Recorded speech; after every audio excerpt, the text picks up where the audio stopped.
യേശുവിൻ്റെ കൂട്ടായ്മയിലെ സ്നേഹം നിറഞ്ഞ എല്ലാ പ്രിയ സഹോദരങ്ങൾക്കും പുതിയൊരു പ്രഭാതത്തിൻ്റെ എല്ലാവിധ ആശംസകളും നേരുന്നു. അതിരാവിലെ തന്നെ കർത്താവിനോട് ചേർന്ന് നിന്ന് ദൈവവചനം കണ്ടുകൊണ്ടും വായിച്ചുകൊണ്ടും കേട്ടുകൊണ്ടും പുതിയൊരു ദിവസം തുടങ്ങുവാൻ ദൈവം നമുക്ക് അവസരം തന്നതിന് നന്ദി പറയാം.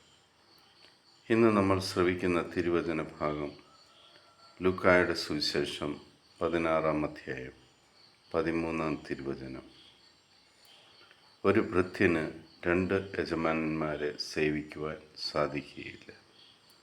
ഒന്നുകിൽ അവൻ ഒരുവനെ ദ്വേഷിക്കുകയും മറ്റവനെ സ്നേഹിക്കുകയും ചെയ്യും, അല്ലെങ്കിൽ ഒരുവനോട് ഭക്തി കാണിക്കുകയും മറ്റവനെ നിന്ദിക്കുകയും ചെയ്യും.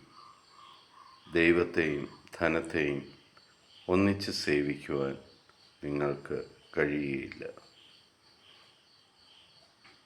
ദൈവത്തെയാണോ പിശാചിനെയാണോ നമ്മൾ സ്നേഹിക്കുന്നത് എന്ന് ചിന്തിക്കേണ്ട സമയമായി. രണ്ടിനെയും ഒരുപോലെ സേവിക്കുവാൻ സാധിക്കുകയില്ല. ദൈവത്തോടൊപ്പമാണെങ്കിൽ ദൈവം നിനക്ക് വേണ്ടതെല്ലാം തന്നിരിക്കും. നമ്മളെ തന്നെ ആത്മശോധന ചെയ്യുവാൻ ഈ ദിവസം നമുക്ക് വിനിയോഗിക്കാം.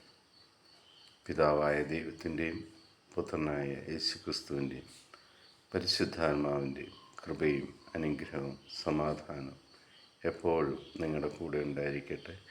ഈശോ മിശിഹായ്ക്ക് സ്തുതിയായിരിക്കും.